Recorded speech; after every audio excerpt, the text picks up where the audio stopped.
শতবাধা পেরিয়ে আগামী মাসে লন্ডনে স্ট্রিট চিলড্রেন ক্রিকেট বিশ্বকাপ খেলতে যাচ্ছে বাংলাদেশের ৮ শিশু। আজ থেকে বিসিবির তত্ত্বাবধানে শুরু হয়েছে মাঠের অনুশীলন। অথচ বাবা মার পরিচয়বিহীন এই শিশুদের পাসপোর্ট নিয়ে জটিলতায় অনিশ্চিত ছিল লন্ডন যাত্রা। আদালত থেকে অভিযোগ নিয়ে অবশেষে পাসপোর্ট হাতে পাওয়া শিশুদের অপেক্ষা এখন লর্ডসের বুকে ক্রিকেট খেলা। আলমগীর কবিরের তোলা ছবিতে তাহমিদ অমিতের বিশেষ রিপোর্ট। নারায়ণগঞ্জে আমি কাজ করতাম আর কি, একটা আন্টির বাসায়। তো ওইখানে সবাই খেলাধুলা করতো। আমার একটা ইচ্ছে ছিল যে আমি খেলাধুলা করতাম, কিন্তু আমার দিত না খেলাধুলা করতো। উপরতলা থেকে নিচতলা কোনো সময় নামতামই না যে আমি একটু ওদের সাথে খেলবো। ঘরেই আমি একটা ছোট কাগজের মতন বানাইয়া তারপর দেখে দেখে সাকিবুল হাসানকে দেখে দেখে বল করতাম, কিন্তু আমার অনেক ভালো লাগতো। কিন্তু আমি ভাবতে পারি নাই কোনো সময় যে আমি এত বড় একটা চান্স পাবো, যে লর্ডসে আমার খেলার একটা সুযোগ হয়েছে। তাও কদিন আগেই যাদের একমাত্র পরিচয় ছিল পথশিশু, তাদের স্বপ্নে কথায় এখন শুধুই ক্রিকেট।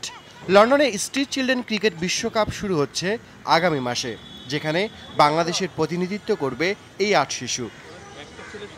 অভাব অনটনে বেড়ে ওঠা এই শিশুদের বিষয়ে সচেতনতা তৈরির জন্য ক্রিকেট মাঠে নামবে ইংল্যান্ড, ভারত সহ 10 দেশ। তারা পথশিশু, আর পথশিশুদের বাবা মা থাকে না, তাহলে তাদের পাসপোর্ট হবে কিভাবে? এই পাসপোর্ট তৈরি, লন্ডন যাওয়া, পুরো প্রক্রিয়াটার কথা যদি জানা যায়, তাহলে বলে দেওয়া যায় বিশ্বকাপ যাওয়ার আগেই বিশ্বকাপটা জিতে গেছে এই শিশুরা। বাংলাদেশ ক্রিকেট বোর্ড থেকে অনুমোদন মিলে গেল বছর অক্টোবরে। এরপর পাসপোর্ট পেতে 5 মাসের লড়াই।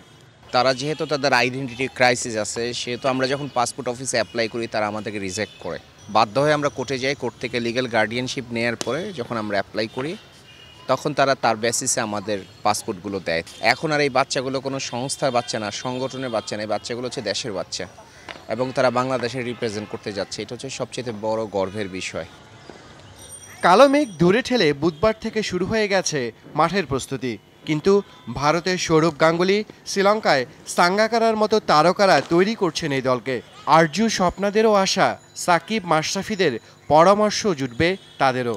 আমার অনেক ইচ্ছে সাকিব আল হাসান এবং মাশরাফির সাথে দেখা করার, প্লাস মাননীয় প্রধানমন্ত্রীর সাথে দেখা করা। আমি চাই যে বাংলাদেশকে জিতিয়ে নিয়ে আসতে পারি এবং বাংলাদেশের মুখ উজ্জ্বল করতে পারি।